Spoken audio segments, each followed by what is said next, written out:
the soldiers of Ares. Chapter 14.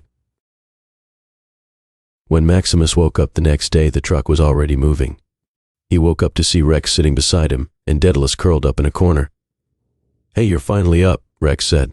Maximus got to his feet to see Achilles at the wheel again. Hedger was beside him, combing through his wings.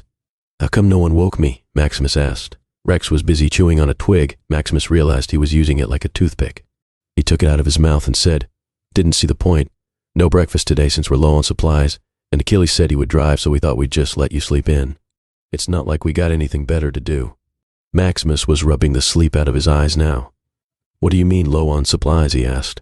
"Well, after the delicious dinner yesterday, all we got left are some fish. And we really got to eat those soon. I think they're starting to go bad," Rex said. Maximus paced around the truck for a while. He didn't get any visions or dreams last night. He guessed that the voice was not in a very talkative mood, but Maximus was sure he would hear from it soon enough. He got tired of pacing around and soon sat down looking out the window. Rex was right about one thing: there was nothing to do. All around them was just sand. The only forms of life out here were a few cacti and the occasional gecko. They did see another group of sand goblins, but these ones left them alone. There were no signs of any giant desert serpents either, which Maximus wasn't complaining about. After a while, Maximus said, "Kinda dull compared to yesterday, huh?" "You mean with no gods popping out to say hi?" "Yeah, it kind of is," Rex said. "Don't relax just yet. We still got a day to go before we reach the city." "But I guess we have to stop to eat," Achilles said. "I'll say, the fish are starting to smell," Hedger chipped in. Soon they stopped at another oasis. This one was not nearly as big as the last one, more like a really large puddle. They started up a fire again, and soon enough they were chewing fish bones. "So, we gonna head into the city tonight or in the morning?" Hedger asked them.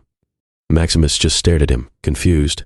"Oh, I almost forgot you didn't get the daily Daedalus update while you were asleep," Hedger told him. He explained to Maximus that when Daedalus was back to his senses this morning, he mentioned that he'd been to this area before. He said that the way they were going was a trail which people rarely took and had no real entrance to the city. So when they reached the city, they would need the help of their border patrol to get in. Daedalus also mentioned that it might be smarter to approach them in the morning, since if they went at night, they might get mistaken for bandits and get shot at. "So what's the plan?" Maximus asked, now that he was up to date with the whole story. "Well, that depends on whether or not we can make contact with my friend in Vulcan City before we reach it. If we do, we can go in tonight. He will escort us in without any problems," Achilles said. "And how exactly are we supposed to contact him from the middle of the desert?" Hedger asked, throwing away the fishbone he was chewing on. Achilles opened his bag and started searching. Then he took something out and said, "With this."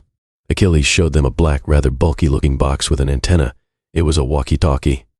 "I've been trying to contact him every 2 hours or so since morning," Achilles said. Maximus had used them before while in the army, but he didn't think that the range was so good that it could cover half a desert. "So your friend already knows we're coming then?" Rex asked. "Actually, I haven't seen him in quite a while, but if I know him, he'll have one of these with him all the time," Achilles said, putting away the walkie-talkie. Maximus wasn't so sure about this, but he had learned to trust Achilles enough by now not to ask questions. Soon they were on their way again. Maximus drove for a while, and he was doing fine until they reached a point where the trail had mountains of sand covering it. At that point, Achilles took over again. Outside, the scene shifted from sands to sands with more rock formations. They kept on driving till the sun began to set again. That's when Daedalus had his second daily awakening. "Ah, Maximus, good to see you up, young man. You were still asleep when I woke this morning," Daedalus said with a smile. "Likewise, sir," Maximus replied. Daedalus looked outside and said, "It seems we are nearing the location. The Vulcan capital is built on a harder surface than the desert, and the increase in rock formations and such seem to suggest that we are in close proximity to the city by now." Daedalus then turned to Achilles and asked, "Have you made contact with your friend yet?" Achilles shook his head and said, "Not yet, and it's already becoming dark out. I guess we'll have to spend another night in the desert before we reach the city." Daedalus nodded. "Try to get as close to the city as possible before we set up camp. The guards shouldn't try to stop us until we reach the city walls." After 15 minutes, Daedalus went off to dreamland again, and they kept driving through. Once a couple of hours more had passed, they started to see something from the horizon. They were streetlights, and Maximus realized that they had nearly reached the city.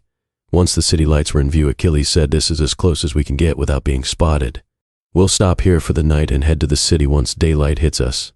They nodded in agreement and got out. The desert had become ridiculously cold again, and they started to build a fire one last time. They were on the last strands of their supplies. They just had a few vegetables and the emergency provisions they had salvaged from the wrecked car. They turned out to be some very tasteless crackers. They ate and talked for a while, and soon enough they were heading to sleep with Hedger standing watch for the night. This has been a chapter from Book 1 of the new World Odyssey series, The Soldiers of Ares. Links to the books in the bio. Thanks for listening. If you enjoyed this chapter, don't forget to like, share, comment, and subscribe for more. Hit the notification bell so you never miss an upload. See you in the next chapter.